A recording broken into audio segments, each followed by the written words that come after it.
Hello bachcho, let us read the question. If the question says, if A and B are two forces, force vector, then A dot B is equals to B dot A.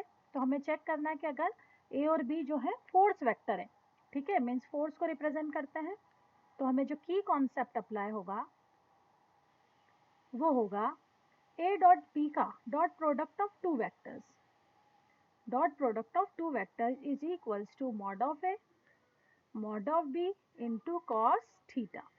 ठीक है, तो हम देखते हैं कि अगर दो vector का डॉट प्रोडक्ट ले, डॉट प्रोडक्ट यानी स्केलर प्रोडक्ट, जब किसी वेक्टर की सिर्फ मैग्नीट्यूड को कंसीडर करके, है ना, उनका प्रोडक्ट किया जाता है तो उसे हम डॉट प्रोडक्ट कहते हैं।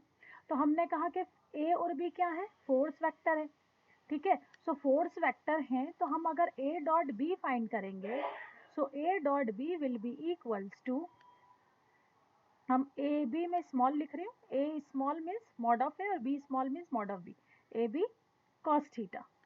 ठीक है, इसी तरह से अगर हम बी डॉट ए फाइंड करेंगे, so B dot A is equals to B A cos theta.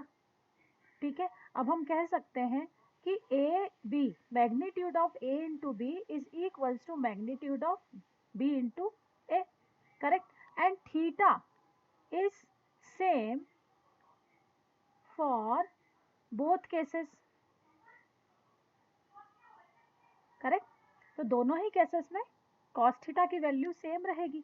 So now we can consider that a dot b will be equal to b dot a। कब, जब वो force vector हैं और उनका dot product लिया जा रहा है, तो फोर्स के सिर्फ हम मैग्नीट्यूड को कंसीडर कर रहे हैं, ना कि उसकी डायरेक्शन को। इन दैट केस, है ना, इन दैट केस हम कह सकते हैं yes this statement is true. ठीक है, तो हम लिख सकते हैं ये स्टेटमेंट क्या है, ट्रू है।